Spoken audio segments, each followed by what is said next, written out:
Bonsoir à tous et bienvenue dans cette nouvelle émission de Jeux Actu, votre rendez-vous entièrement consacré à l'univers du jeu vidéo.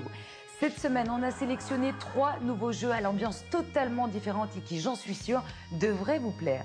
Yesterday, pour commencer, le nouveau jeu des créateurs de Runaway qui plaira aux fans de Point and Click. Ceux qui préfèrent les robots géants jetteront leur dévolu sur Armored Core 5. Et enfin, on parlera de la sortie cette fois-ci sur PS3 de I Am Alive. Tout cela, ça commence juste après le résumé de l'actualité de la semaine. C'est Zap Actu et c'est tout de suite.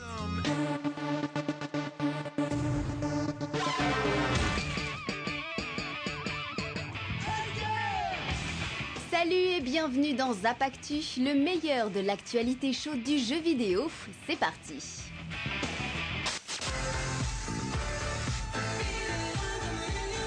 Après plusieurs jours de rumeurs, Sony Computer Entertainment a décidé d'officialiser la fermeture du studio Zipper Interactive, qui est surtout réputé pour être à l'origine de la série SOCOM. L'éditeur américain précise que l'opération entre dans le cadre d'une réallocation des ressources internes et que le suivi des jeux MAG, SOCOM Special Forces ou encore Unit 13 sera malgré tout maintenu.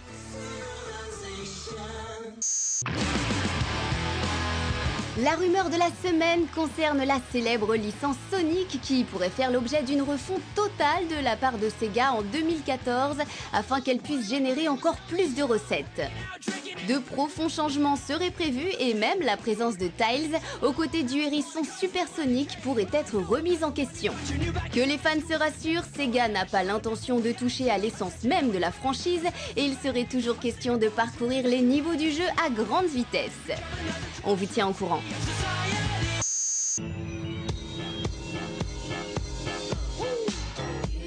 Après plusieurs mois de silence radio, Activision nous annonce que l'adaptation en jeu vidéo du film Men in Black 3 débarquera le 22 mai prochain en France, soit 3 jours avant la sortie du film dans les salles de cinéma.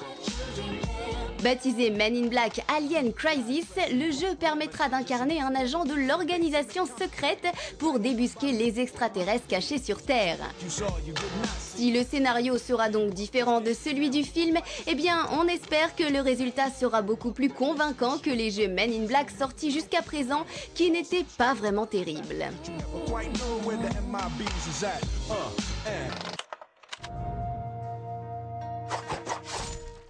Après 3 épisodes de Runaway et un Next Big Thing plutôt intéressant, le studio espagnol Pendulo continue dans le point and click avec Yesterday. Le jeu propose une ambiance plus sombre avec pour fond l'histoire d'un serial killer tueur de SDF. On regarde tout de suite le résultat.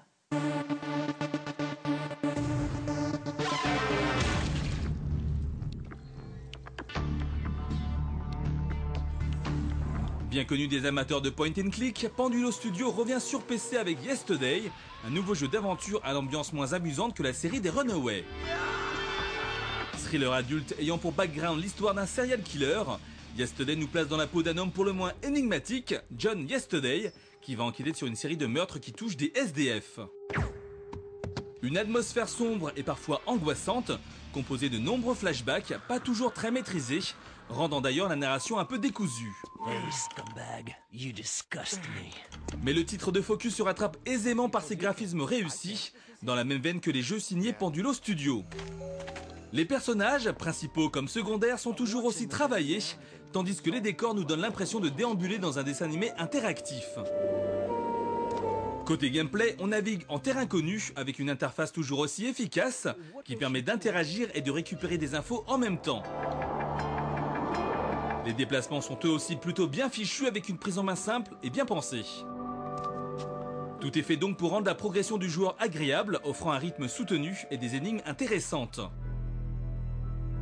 Le seul gros défaut de Yesterday réside en fait dans sa durée de vie, un peu faible pour le genre, mais il est toujours possible de revenir une seconde fois afin de mieux comprendre le scénario. The diary. I killed the girl just like I killed her father. Ceux qui aiment d'ailleurs les twists inattendus seront d'ailleurs servis, Yesterday n'hésitant pas à prendre le joueur à contre-pied. Et c'est concluant donc pour ce nouveau point and click qui, à défaut de réinventer la poudre, permettra de passer un très bon moment. La note jeu actu, 15 sur 20.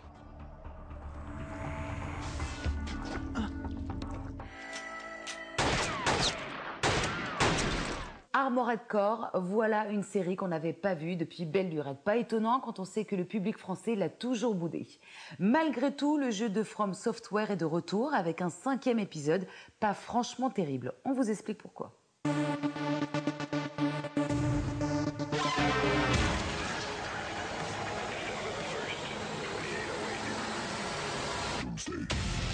Plus de 4 ans après le dernier épisode, From Software remet au goût du jour sa série Armored Core en se dirigeant vers un mélange entre mode solo et multijoueur. Un peu à l'image du récent Dark Souls, le monde dans lequel le joueur évolue est persistant et il est nécessaire d'être connecté pour vraiment profiter du système de jeu. En effet, toutes les missions peuvent être terminées à 2 et il est possible de recruter un joueur connecté pour vous aider. Un principe intéressant qui va encore plus loin dans le mode conquête. Ce dernier permet de prendre le contrôle d'un territoire dirigé par une équipe adverse, réunissant jusqu'à 5 joueurs qui devront lutter contre les défenses de l'ennemi. Une dimension online qui tire aussi parti du nouveau système d'armes et d'armures chimiques, cinétiques et thermiques. Dans les faits, certaines armes ne peuvent être contrées que par des protections précises. Il faut donc être sans cesse être préparé à toute éventualité. Si en mode solo, il est un peu pénible de toujours modifier son équipement, cet aspect devient plus agréable en mode multijoueur. L'intérêt est de créer une équipe homogène où les joueurs se couvrent mutuellement. Une dynamique de groupe bien vue qui donne vraiment le sentiment de faire partie d'une communauté. Si vous voulez jouer le loup solitaire, il est aussi possible de vous inscrire en tant que mercenaire. Avec ce statut d'ailleurs, n'importe quel groupe peut vous enrôler en partageant les gains obtenus. De l'argent qui vous permettra d'ailleurs d'acheter des équipements. Nerf de la guerre dans Armored Core 5, les armes et les armures influent sur le gameplay. Un méca trop lourd par exemple utilisera beaucoup trop d'énergie et un robot trop léger subira plus de dégâts. Il est donc important de bien penser à la construction de sa machine de guerre pour ne pas se retrouver en mauvaise posture. C'est d'autant plus vrai que Armored Core 5 privilégie davantage l'approche douce avec l'utilisation du scan. Il donne l'opportunité de repérer les ennemis de loin et de remplir plus rapidement sa jauge d'énergie.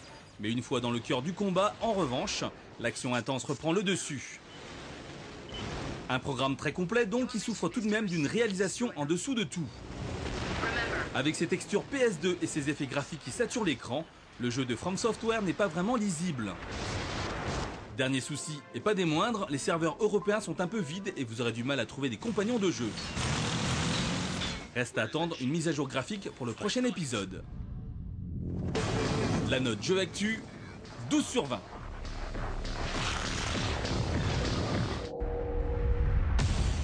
Après s'être fait remarquer sur Xbox 360, I Am Alive débarque aujourd'hui sur PlayStation 3. C'est le même jeu et le résultat est donc toujours aussi jouissif. Un survival original bien amené et doté d'une ambiance réussie. Regardez.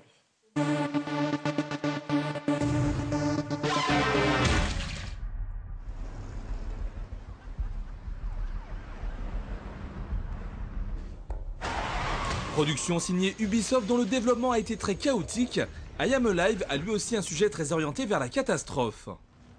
Il vous met en effet dans la peau d'un père de famille qui tente de retrouver les siens dans une ville totalement dévastée. Nommée Avonport, cette dernière a subi de plein fouet le choc, un cataclysme inexpliqué qui a éradiqué une bonne partie de l'humanité. Les survivants errent donc dans les rues et si certains sont juste désespérés, d'autres se montrent bien plus agressifs. C'est là que se trouve le concept de I Am Alive, savoir survivre et s'adapter. En effet, perdu dans Avonport, le héros doit lui aussi se nourrir. Trouver des réserves comme du soda, de l'eau ou encore des médicaments comme des antalgiques est essentiel. La nourriture permet de faire remonter la barre d'endurance, utile pour grimper sur les nombreux immeubles, et les médicaments font remonter la jauge de vie. Cette dernière baisse d'ailleurs rapidement une fois l'endurance épuisée. Il faut donc savoir être réactif tout en pensant à son prochain. Les plus démunis vous demanderont en effet de l'aide et il est possible de sacrifier l'un de vos objets pour les sauver. Ils vous remercieront en vous offrant la possibilité de recommencer à un point de passage si vous veniez à mourir. Il faut alors bien peser le pour et le contre entre survivre plus longtemps ou avoir la chance de gagner des continues. D'autant que la mort arrive très vite. Les survivants les plus violents sont organisés en gang et n'ont pas de problème pour tuer et piller leurs concitoyens. Dès que vous approchez de tels personnages, vous pouvez soit foncer dans le tas si vous êtes sûr de vous et bien armé, soit jouer sur le bluff. Un bon moyen de frapper le premier et surtout d'éliminer rapidement le chef de la bande, ce qui causera une désorganisation de ses hommes. Une idée très intéressante qui fonctionne plutôt bien, même s'il est dommage que les combats se ressemblent. Malgré le danger que représentent les gangs, il faut surtout se méfier du nuage de cendres qui consomme sans cesse votre barre d'endurance. La solution est alors de grimper au-dessus de ce dernier, ce qui a pour effet de consommer aussi la même barre, d'où l'importance de toujours gérer au mieux votre stock d'objets. Une survie de tous les instants qui cause une véritable tension et accroche le joueur à sa manette. So, May, where's your mommy? En revanche, le moteur 3D de I Am Alive n'est pas très réussi et les murs invisibles sont très nombreux. Pas de quoi cependant en faire tout un plat, surtout que l'aventure est véritablement prenante. La note jeu actu, 16 sur 20.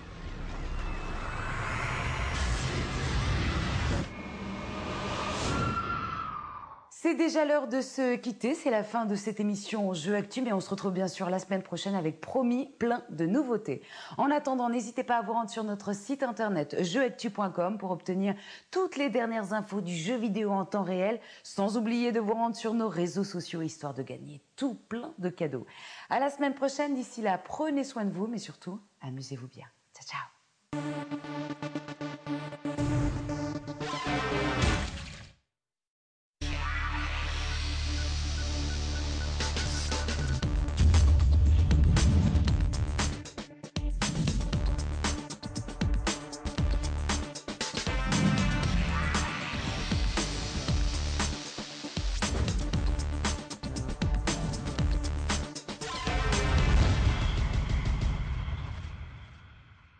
Bonsoir à tous et bienvenue dans cette nouvelle émission de Jeux Actu, votre rendez-vous entièrement consacré à l'univers du jeu vidéo.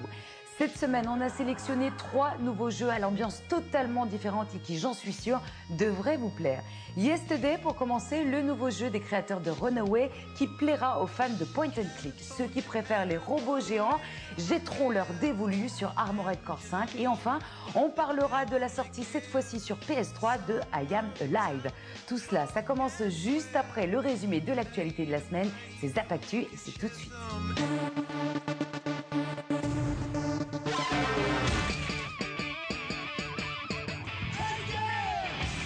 Salut et bienvenue dans Zap Actu, le meilleur de l'actualité chaude du jeu vidéo.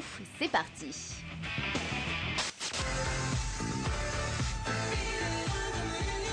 Après plusieurs jours de rumeurs, Sony Computer Entertainment a décidé d'officialiser la fermeture du studio Zipper Interactive, qui est surtout réputé pour être à l'origine de la série SOCOM.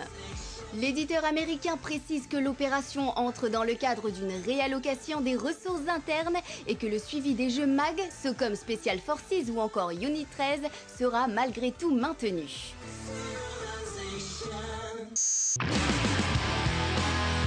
La rumeur de la semaine concerne la célèbre licence Sonic qui pourrait faire l'objet d'une refonte totale de la part de Sega en 2014 afin qu'elle puisse générer encore plus de recettes.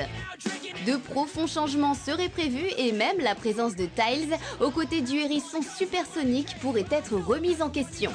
Que les fans se rassurent, Sega n'a pas l'intention de toucher à l'essence même de la franchise et il serait toujours question de parcourir les niveaux du jeu à grande vitesse. On vous tient au courant.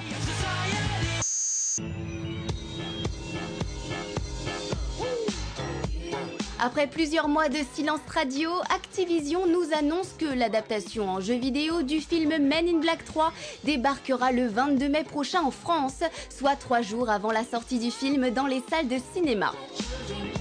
Baptisé Men in Black Alien Crisis, le jeu permettra d'incarner un agent de l'organisation secrète pour débusquer les extraterrestres cachés sur Terre. Si le scénario sera donc différent de celui du film, eh bien on espère que le résultat sera beaucoup plus convaincant que les jeux Men in Black sortis jusqu'à présent qui n'étaient pas vraiment terribles.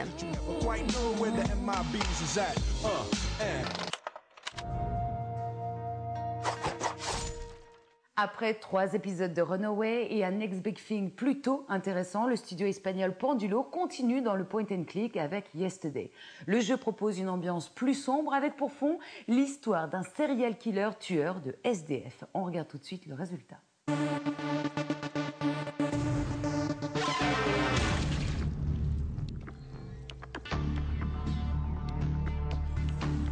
Bien connu des amateurs de point and click, Pendulo Studio revient sur PC avec Yesterday, un nouveau jeu d'aventure à l'ambiance moins amusante que la série des Runaways. Thriller adulte ayant pour background l'histoire d'un serial killer, Yesterday nous place dans la peau d'un homme pour le moins énigmatique, John Yesterday, qui va enquêter sur une série de meurtres qui touchent des SDF. Une atmosphère sombre et parfois angoissante, composée de nombreux flashbacks, pas toujours très maîtrisés, rendant d'ailleurs la narration un peu décousue. Hey, scumbag, you disgust me. Mais le titre de Focus se rattrape aisément par ses graphismes réussis, dans la même veine que les jeux signés Pendulo Studio. Les personnages, principaux comme secondaires, sont toujours aussi travaillés, tandis que les décors nous donnent l'impression de déambuler dans un dessin animé interactif.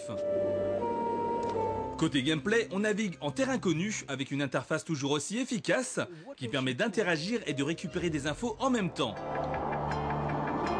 Les déplacements sont eux aussi plutôt bien fichus avec une prise en main simple et bien pensée.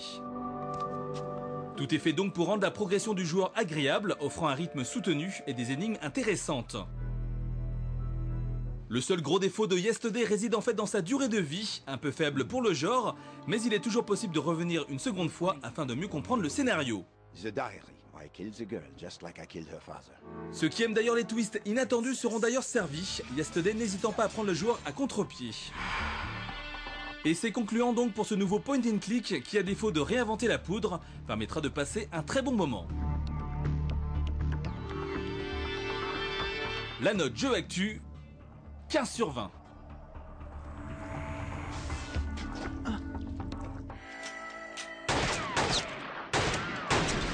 Armored Core, voilà une série qu'on n'avait pas vue depuis belle lurette. Pas étonnant quand on sait que le public français l'a toujours boudé. Malgré tout, le jeu de From Software est de retour avec un 5e épisode, pas franchement terrible. On vous explique pourquoi.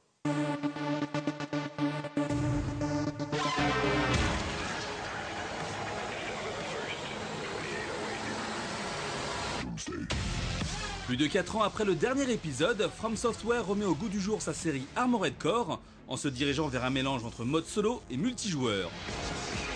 Un peu à l'image du récent Dark Souls, le monde dans lequel le joueur évolue est persistant et il est nécessaire d'être connecté pour vraiment profiter du système de jeu. En effet, toutes les missions peuvent être terminées à 2 et il est possible de recruter un joueur connecté pour vous aider. Un principe intéressant qui va encore plus loin dans le mode conquête. Ce dernier permet de prendre le contrôle d'un territoire dirigé par une équipe adverse, réunissant jusqu'à 5 joueurs qui devront lutter contre les défenses de l'ennemi. Une dimension online qui tire aussi parti du nouveau système d'armes et d'armures chimiques, cinétiques et thermiques. Dans les faits, certaines armes ne peuvent être contrées que par des protections précises. Il faut donc être sans cesse être préparé à toute éventualité. Si en mode solo il est un peu pénible de toujours modifier son équipement, cet aspect devient plus agréable en mode multijoueur. L'intérêt est de créer une équipe homogène où les joueurs se couvrent mutuellement. Une dynamique de groupe bien vue qui donne vraiment le sentiment de faire partie d'une communauté. Si vous voulez jouer le loup solitaire, il est aussi possible de vous inscrire en tant que mercenaire. Avec ce statut d'ailleurs, n'importe quel groupe peut vous enrôler en partageant les gains obtenus. De l'argent qui vous permettra d'ailleurs d'acheter des équipements. Nerf de la guerre dans Armored Core 5, les armes et les armures influent sur le gameplay. Un méca trop lourd par exemple utilisera beaucoup trop d'énergie et un robot trop léger subira plus de dégâts. Il est donc important de bien penser à la construction de sa machine de guerre pour ne pas se retrouver en mauvaise posture. C'est d'autant plus vrai que Armored Core 5 privilégie davantage l'approche douce avec l'utilisation du scan. Il donne l'opportunité de repérer les ennemis de loin et de remplir plus rapidement sa jauge d'énergie. Mais une fois dans le cœur du combat, en revanche, l'action intense reprend le dessus. Un programme très complet donc qui souffre tout de même d'une réalisation en dessous de tout. Avec ses textures PS2 et ses effets graphiques qui saturent l'écran, le jeu de From Software n'est pas vraiment lisible.